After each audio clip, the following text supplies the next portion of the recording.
Hello. Okay, welcome to the practice course.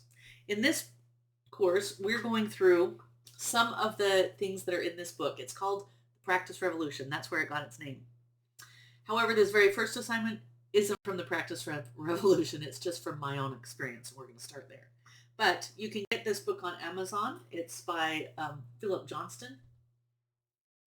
And we'll be going through it more later.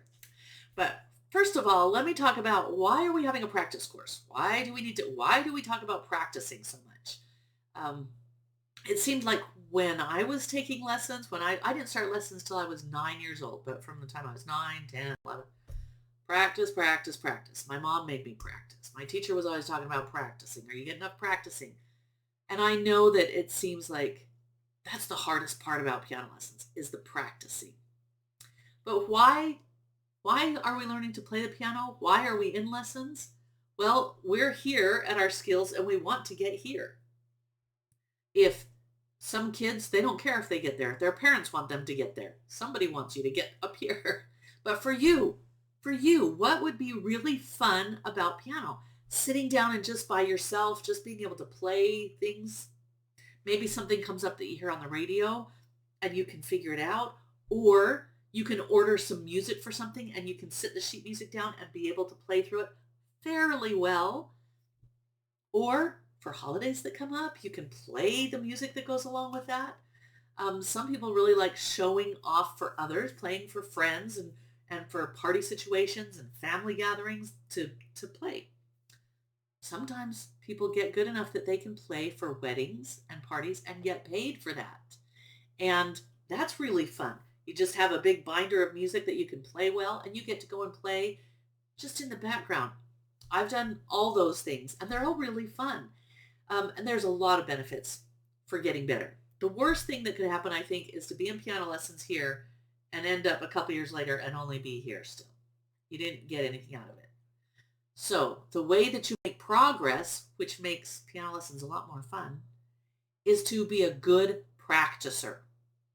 So I'm going to go through some of the common mistakes in practicing, and we're going to make sure that you're not doing any of those. And we're going to give you some tools to work on to avoid those mistakes. Okay, the first one is called one and done. This is a picture of it. One and done. I am the one slur. You know the one slur from the Lorax? I only do things once. Here's the problem. If you are a one and doneer, you play through your entire song once and think that's enough practicing.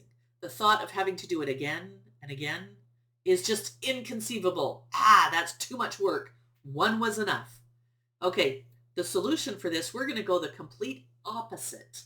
We're going to do it so many times that you'll get in the habit of not doing it just once through again.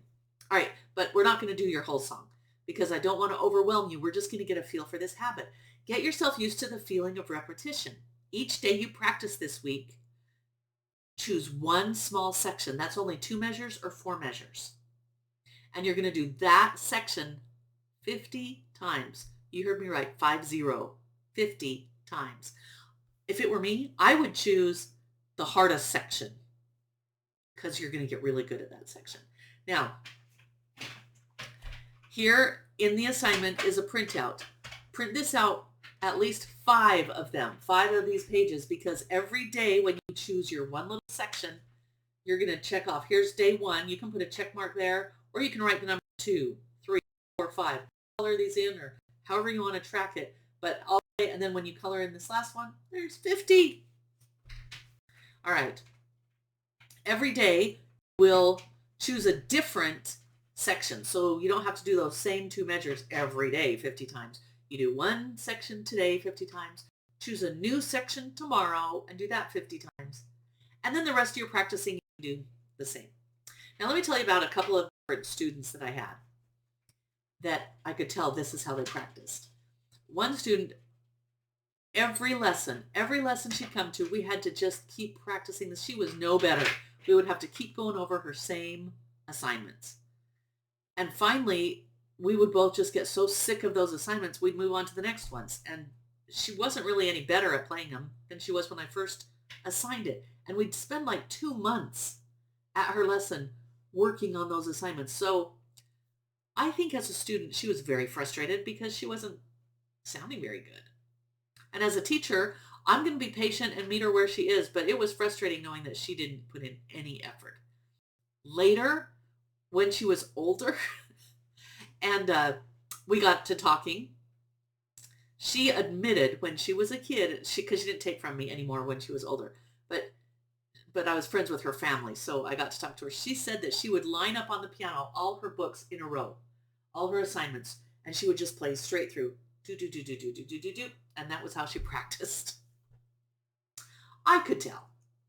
All right, another student came for her lesson, and I stopped her for a minute because there was one section. She had the first line pretty good. We got to the second line, and she really was struggling on some rhythm and fingering and things. I said, okay, stop there. Let's do this little 2 measures again. She kind of, I thought, she was a little put out because she had to do it again. So she played it. I said, okay, I want to do it again. Let's do it 3 times perfectly. And she almost had a full-on come apart. Like, oh.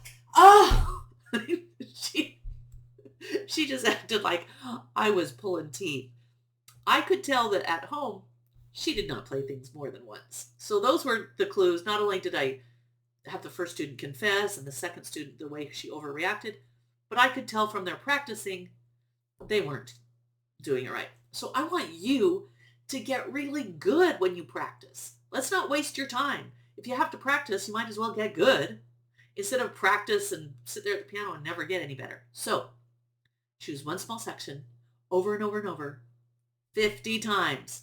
And then at the end of your 5 practice times, hopefully you'll get that done in 1 week. If I know schedules don't always work, if it takes you a little longer than that, you have to finish doing this 5 days. After you've done it 5 days, you'll fill out the evaluation form, turn it into me, and we'll pass this off. All right, talk to you soon.